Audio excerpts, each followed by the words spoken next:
ఈరోజండి pigmentation problem. ఈ ప్రాబ్లమ్‌తో చాలా మంది బాధపడుతున్నారు. అంటే ఫేస్ మొత్తం నల్లగా అవ్వడం, అంటే మెడ పైన నల్లగా అవ్వడం, at the same time under arms నల్లగా అవ్వడం. సో, దీనికి ఒక బెస్ట్ రెమెడీ ఉంది. ఈ రెమెడీ గురించి నేను చెప్తాను. నేను చెప్పినట్టు మీరు పాటించండి. షూర్‌గా అయితే మీరు ఈ ప్రాబ్లమ్ నుంచి బయటపడతారని చెప్పేసి అంటున్నారు. MD Ayurveda doctor T. Mahesh Babu garu. So, sir ద్వారానే అసలుకు ఈ రెమెడీ మనం ఎలా ప్రిపేర్ చేసుకోవాలి, ఎలా అప్లై చేసుకుంటే ఈ ప్రాబ్లమ్ నుంచి మనం బయటపడతామో తెలుసుకుందాం. నమస్తే సార్. నమస్తే అండి. Sir pigmentation problem. సో, కామన్‌గా ఇప్పుడు రీసెంట్‌గా ఎక్కువ మందిలో చూస్తా ఉన్నాము. సో, అవును. ఈ ప్రాబ్లమ్ రావడానికి గల కారణాలు ఏమై ఉండొచ్చు? సో, ఫస్ట్ మనం సింపుల్‌గా పిగ్మెంటేషన్ అంటున్నాము. అండ్ మీరన్నట్టుగా మెడ కానివ్వండి, లేకపోతే ఇంకెక్కడైనా శంకల్లో కానివ్వండి, ఎక్కడైనా నలుపు ఉండడం అనేది చాలా కామన్‌గా అయిపోయింది. అయితే దాంతో పాటుగా ఏంటంటే, మొఖం మీద కూడా మనకి మంగు మచ్చలు అనేవి చాలా కామన్‌గా వస్తుంది. Okay sir. సో, వీటిల్లో ఏంటంటే ఫస్ట్ ఈ మచ్చలు రావడానికి చాలా కారణాలున్నాయి. Okay sir. ఫస్ట్ వాటిని రూల్ ఔట్ చేసుకోవాలండి. ఎందుకంటే ఇప్పుడు ఒక్కొక్కసారి ఏంటంటే బ్లడ్ ఇంప్యూరిటీస్ అనేవి రావడం అనేది చాలా ఎక్కువైపోతుంది. మనం తినే ఫుడ్ వల్ల, వాటి వల్ల. Okay and sir. ఇంకొకటి ఏంటంటే లివర్ ఎఫెక్ట్ అయితే కూడా ఇలాంటి మంగు మచ్చలనేది ఫస్ట్ సైన్ అండ్ సిమ్టమ్. అంటే ఓకే సార్. మనకి ఎప్పుడైతే ఫేస్‌లో మనకి మచ్చల్లాగా చేంజెస్ ఉన్నాయంటే ఒక బాడీ వార్నింగ్ ఇచ్చినట్టు మనం అర్థం చేసుకోవాలి. Okay sir. ఓకే. సో, నేను నా పేషెంట్స్‌కి ట్రీట్మెంట్ కూడా ఎలా ఇస్తానంటే, సార్ ఏదైనా రాసుకోవడానికి, అప్లై చేయడానికి ఇవ్వండి అన్నప్పుడు, ఓకే సార్. దాంతో ఇస్తాను ఖచ్చితంగా. దాంతో పాటు ఏంటంటే, లోపల కరెక్షన్‌కి ఏదైతే ఓకే బ్లడ్ సార్. ప్యూరిఫికేషన్ కానివ్వండి, లేకపోతే లివర్‌కి కానివ్వండి కూడా పెడితే, వాళ్ళకి రిజల్ట్ అనేది కొంతమంది 15 రోజుల్లో గానీ, నెల రోజుల్లో గానీ మంచి చేంజెస్ ఏదైనా ఉంటాయన్నమాట. సో, ఎక్స్‌టర్నల్‌గా కాకుండా ఇంటర్నల్‌గా కూడా కంపల్సరీ తీసుకోవాలి. ఎగ్జాక్ట్‌లీ. ఓకే. తీసుకోవాలి ఖచ్చితంగా. సో, ఆ విధంగా చేస్తే గనక చాలా ట్రీట్మెంట్ అనేది పక్కాగా ఉంటుందన్నమాట. Okay sir. సో, ఇప్పుడు నేను చెప్పేది ఏంటంటే లైక్ ఎక్కువ మంది ఈ మంగు మచ్చల నుంచి గానీ, లేదంటే ఫర్ ఎగ్జాంపుల్ మేము ఎండలో బాగా తిరుగుతున్నామండి, లేకపోతే వర్క్ పరంగా మేము ఎక్స్‌పోజ్ అవుతున్నాం సన్‌కి. సో, ఇదంతా నల్లగా అవుతుంది అనుకున్న వాళ్ళు ఏంటంటే, వాళ్ళకి డీటాన్ లాగా పనిచేస్తుంది. సో, దాంట్లో మనం ఫస్ట్ ఉపయోగించేది ఏంటంటే మంజిష్టా అంటారు. ఓకే. తెలుగులో కూడా మంజిష్టం అనే అంటారు. Okay so, sir. ఇది మంజిష్టా ఏంటంటే వేరు ఉంటుందండి. సో, ఎర్రగా ఉంటుందది. ఓకే. సో, ఈ మంజిష్టా వేరు ఒకటి దొరికితే గనక మనకు పౌడర్ ఉంటది. మంజిష్టా పౌడర్ కూడా. కాకపోతే అన్నీ మంచివి కాకుండా కల్తీ కూడా ఉంటున్నాయి మార్కెట్‌లో.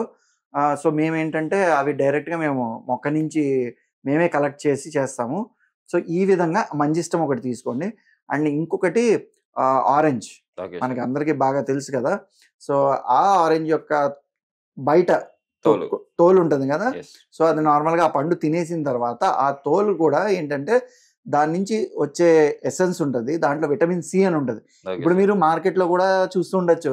విటమిన్ సి సీరమ్ అని చెప్పి అలాగా రకరకాల యెస్ సార్. పీల్ మాస్క్స్ అని ఉన్నాయి కదా! యెస్. సో, మనం నేచురల్‌గా ఆరెంజ్ పీల్ నుంచి వచ్చే విటమిన్ సి కంటెంట్‌ని మనం మెడిసిన్‌లో యూజ్ చేస్తాము. Okay so, sir. మంజిష్టా ఒకటి, ఇదొకటి. ఇంకా ఏంటంటే మనకు మల్బెర్రీ ఫ్రూట్స్ అని దొరుకుతాయి. Okay so, sir. ఆ మల్బెర్రీ ఫ్రూట్ యొక్క పల్ప్ అంటే గుజ్జు ఓకే. కూడా యూజ్ చేస్తాం. ఓకే. సో, ఇవి కాకుండా ఇంకా ఏంటంటే మనం ఎస్టిమోదు అని ఇలా డిఫరెంట్ చాలా ఉన్నాయి. సో, ఇప్పుడు నేను చెప్పేదేంటంటే ఆరెంజ్ పీల్‌ని, ఓకే. ఆ తొక్కుని సో, కరెక్ట్‌గా మనం ఉపయోగించుకుంటే ఈ మచ్చలన్నీ పోతాయి ఖచ్చితంగా. అది ఎలా మేక్ చేసుకోవాలంటారు సార్? ఆ! ఒకవేళ ఇంట్లో చెప్తాను. ఉన్న వాళ్ళకి. సో, ఆ ఆరెంజ్ పీల్‌ని ఏంటంటే మనం ఎండబెట్టేసుకొని, ఓకే. ఒక పౌడర్‌లా చేసుకొని, దాన్ని జస్ట్ రోజ్ వాటర్‌లో మిక్స్ చేసుకొని అప్లై చేయొచ్చండి. ఓకే. లేదు మనం ఇంకోటేం చేయాలంటే ఫ్రెష్‌గా ఉంటుంది కదా! ఆరెంజ్‌ది మనం పండు యెస్. తినేసిన తర్వాత దాన్ని మనం కొంచెం స్క్వీజ్ చేస్తే డ్రాప్స్ లాగా యెస్. పడతాయి. యెస్. అది మనం తెలుసు కదా! మన మీద కూడా చిన్నప్పుడు యాక్చువల్లీ కళ్ళల్లో మంటల్లో కొడితే మంట తెలుస్తుంది యెస్. కదా! సో, అది మనం స్క్వీజ్ చేస్తాం కదా! సో, ఆ ఎసెన్స్‌ని మనం కొంచెం బేస్ ఒక రోజ్ వాటర్‌లో తీసుకొని, మీకు మంజిష్టా కూడా దొరికితే కనుక ఒకవేళ ఓకే. మనం మిక్స్ చేసుకొని అప్లై చేసుకుంటే కూడా చాలా డిఫరెన్స్ ఉంటది. Okay sir. సో, అందుకని నేను కూడా నా పేషెంట్స్‌కి ఈ మంజిష్టా ఒకటి, ఆరెంజ్ పీల్ ఒకటి అండ్ ఇందాక మీకు చెప్పినట్టు mulberry peel, yes. Mulberry pulp. So, mulberry అనేది కూడా ఫ్రూట్ దొరుకుతుంది. Okay so, sir. ఈ పల్ప్ మిక్స్ చేసి ఒక డీ10 ఫేస్ ప్యాక్ లాగా ఇస్తూ ఉంటానన్నమాట. So, okay. ఈ విధంగా ఏంటంటే మనకి హైపర్ పిగ్మెంటేషన్ అనేది, ఈ మంగు మచ్చలు అనేది చాలా చక్కగా తగ్గుతాయి. అండ్ ఇందాక నేను చెప్పినట్టుగా ఇంటర్నల్ కరెక్షన్ అనేది కూడా చాలా అవసరం అన్నమాట. ఓకే. సార్ ఇంటేక్ మెడిసిన్ కూడా చెప్పారు. హ్మ్. బట్ మనకు దొరికేటి కూరగాయలు, ఫ్రూట్స్‌లలో ఎలాంటివి తీసుకుంటే మనకి మన లివర్ డిటాక్స్ అవ్వడం గానివ్వండి, మన ఫేస్ పైన పిగ్మెంటేషన్ పోవడం గాని జరుగుతుంది? సో, మీరు ఫస్ట్ ఏంటంటే ఉన్న ప్రాబ్లమ్‌ని సాల్వ్ చేసుకోవాలి. సో, ఆ ఉన్న ప్రాబ్లమ్‌కి ఏమేం కావాలి అనుకుంటే ఫర్ ఎగ్జాంపుల్ బ్లడ్ ప్యూరిఫికేషన్ చూడండి, లేదంటే లివర్ కరెక్షన్ చూడండి. సో వీటికి ఫస్ట్ మెయిన్గా మనం చూడవలసింది ఏంటంటే ఫస్ట్ ఫ్రెష్ ఫ్రూట్స్ తినాలి. Okay so sir. అందులో కూడా పోమోగ్రానేట్ అనేది చాలా మంచిది. సో దానిమ్మ పండు చాలా మంచిది. అండ్ దాంతోపాటు ఆరెంజ్ అనేది కూడా చాలా మంచిది. అండ్ ఇంకొకటి ఏంటంటే పాలు ఒకటి తాగాలి. So okay sir. పాలు కూడా స్కిన్ టెక్స్చర్ మెయింటైన్ చేయడానికి చాలా యూజ్ అవుతుంది. ఓకే. అండ్ దాంతోపాటు ఏంటంటే ఫైబర్ ఎక్కువ ఉన్న వెజిటేబుల్స్ అనేవి తీసుకోవాలి. అంటే ఓకే సార్. దానివల్ల ఏంటంటే కొలాజన్ అనేది ఫామ్ అవుతుంది. అంటే స్కిన్ టిష్యూ ఎలాస్టిసిటీ అనేది మెయింటైన్ అవుతుంది. Okay sir. సో ఈ విధంగా ఫ్రెష్ ఫ్రూట్స్ అండ్ వెజిటేబుల్స్ తీసుకుంటూ నిద్ర అనేది కరెక్ట్గా ఉండి హార్మోనల్ బ్యాలెన్స్ లాంటివి కరెక్ట్ చేసుకుని హెల్దీ ఫుడ్ కనుక తీసుకుంటే కనుక ఖచ్చితంగా మనం ఇది మెయింటైన్ చేయొచ్చు అనమాట. అంటే okay sir. Skin tone maintain చేసి కలర్ మెయింటైన్ చేసి స్కిన్ పాడవకుండా ఉంటుంది. అలాగే హైపర్ పిగ్మెంటేషన్ ఉన్నవాళ్ళు ఎక్కువ ఫ్రెష్ వెజిటేబుల్స్ అండ్ ఫ్రూట్స్ తినాలి అని మేము చెప్తాం. సార్ కొంతమంది కొంచెం అంటే పిగ్మెంటేషన్ అవ్వడమే కాదు, కొంతమంది ఆల్రెడీ బ్లాక్‌గా ఉంటారు. అలాంటి వాళ్ళు కొంచెం అంటే బ్రైటనింగ్ చేసేది కూడా అవుతదా? ఖచ్చితంగా అండి.